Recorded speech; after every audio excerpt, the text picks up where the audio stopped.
Dieu de toute grâce, Dieu de toute grâce, je te rends grâce, je te glorifie, je bénis ton Seigneur. Bonjour bien-aimés du Seigneur. Bénissons ensemble le Seigneur pour la grâce qu'il nous donne de puiser encore dans sa parole les ressources nécessaires à la vie. Bénissons le nom de notre Dieu. Rendons-lui grâce pour tous ses bienfaits dans nos vies. Mon frère, ma soeur, je veux partager une pensée avec toi aujourd'hui. Sais-tu que souvent, nos solutions sont pires que nos problèmes? Je me répète. Sais-tu que souvent, ta solution est pire que ton problème? Mon frère, ma soeur, nous sommes dans un monde où nous faisons face à des problèmes. Il y a des moments où ce sont des petits ennuis, mais il y a des moments où ce sont des soucis très importants. Oh, j'ai raté le bus, ou j'ai des problèmes pour trouver une nounou parce que je dois reprendre le travail. Mais il y a des fois où tu apprends que ton mari a été arrêté sur la base d'une fausse accusation. Ou un monsieur accompagne son épouse à l'hôpital parce qu'elle doit accoucher. Le médecin lui dit que la situation se complique. Il y a des complications. La vie de la maman ou la vie du bébé est menacée. Mon frère, ma soeur, nous sommes dans un monde, nous sommes sur une terre où il y a des problèmes. J'entends par problème des situations complexes. J'entends par problème des situations compliquées. J'entends par problème des afflictions, des adversités, des épreuves, des revers. J'entends par problème des situations dans lesquelles il y a des obstacles qui nous empêchent de nous réaliser ou d'accomplir ce qu'on veut. Et j'en passe. Toutes sortes de mésaventures. Et j'en passe. Mon frère, ma soeur, Jésus a dit ceci en Jean, le chapitre 16, le verset 33. Je vous ai dit ces choses afin que vous ayez la paix en moi. Vous aurez des tribulations dans le monde, mais prenez courage, j'ai vaincu le monde. Vous aurez des tribulations dans le monde. Mon frère, ma soeur, tu auras des tribulations dans le monde. Tu auras des problèmes dans le monde. Tu auras par moments des situations compliquées. Mais Jésus a dit qu'il a vaincu le monde.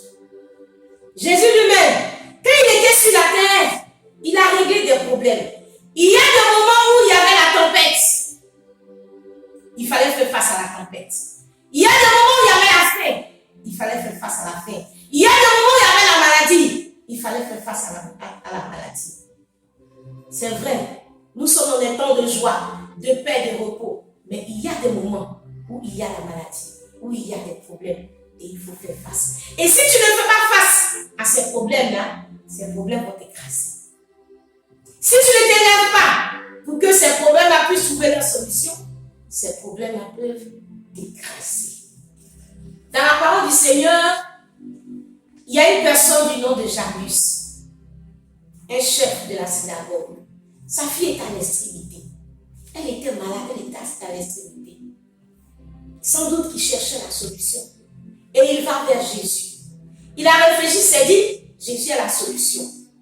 Il va vers Jésus. Jésus, ma fille est à l'extrémité. Et pendant qu'il était en chemin avec Jésus, des gens viennent lui dire que ta fille est morte. Il va avec Jésus à la maison. Et Jésus entre là où se trouve la fille. Et Jésus fait lever la fille. Jésus lui dit, lève-toi. Et la fille se lève et elle marche. Il a cherché, il a trouvé la personne qui était la solution à son problème. Et parce qu'il s'est levé, la solution a été trouvée. Et la fille a été ressuscitée. Nous avons dans la parole de Dieu plusieurs exemples. La femme qui avait la perte de sang. La Bible nous dit que ça faisait 12 ans qu'elle avait cette perte de sang. Elle souffrait. Elle a dit, si je touche le vêtement de Jésus, je serai guérie. Et quand elle a touché le vêtement de Jésus, la Bible nous dit qu'elle a senti dans son corps qu'elle était guérie de son mal. Mon frère, ma soeur, tu ne peux pas empêcher les problèmes de venir. Non, tu ne peux pas empêcher. Mais tu dois trouver la solution à ces problèmes. La Bible nous dit dans le livre de Matthieu au chapitre 13, à partir du verset 24, la Bible nous raconte une parabole. La parabole de l'ivraie et du bon grain. Quelqu'un a semé une bonne semence dans son champ. Et pendant que les gens dormaient, son ennemi est venu semer l'ivraie parmi le blé. Et il est parti.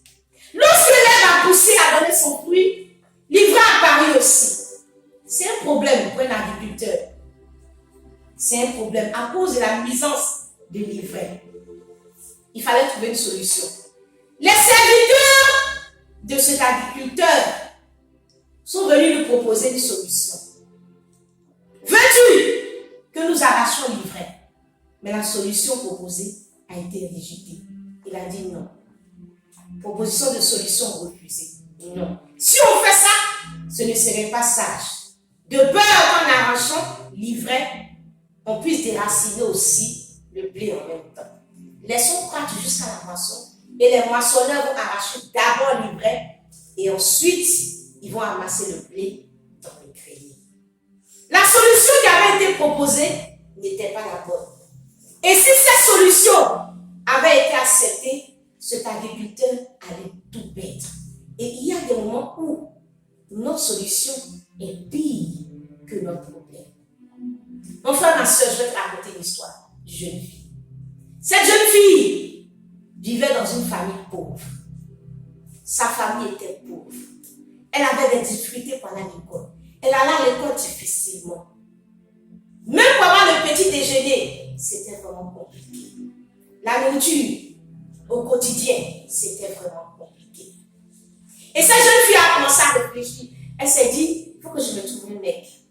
Et dans sa promenade, elle a rencontré un chef d'entreprise qui a commencé à lui donner de l'argent. Et elle a demandé à celui-ci d'embaucher ses deux frères.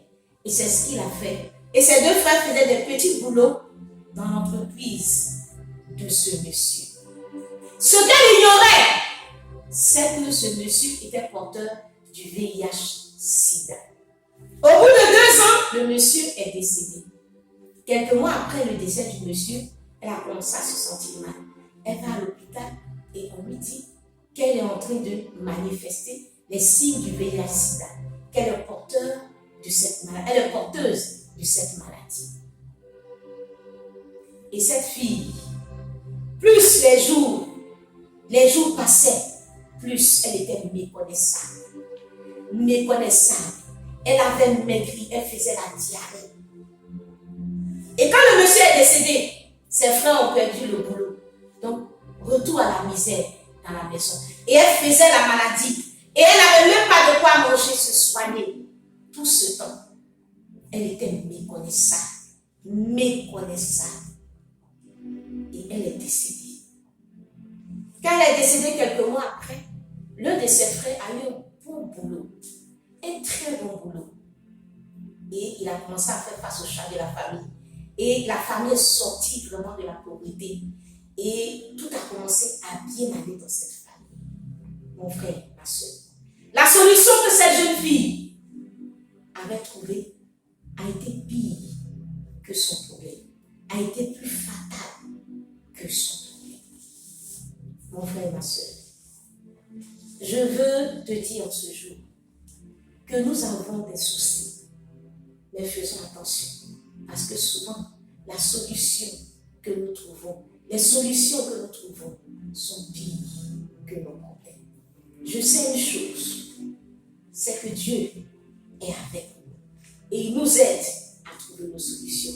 Et c'est pourquoi je vais t'inviter à poursuivre encore la vidéo prochaine, afin de poursuivre encore ta réflexion. À Dieu soit la gloire, à Dieu soit l'honneur, au siècle des siècles, au nom de Jésus.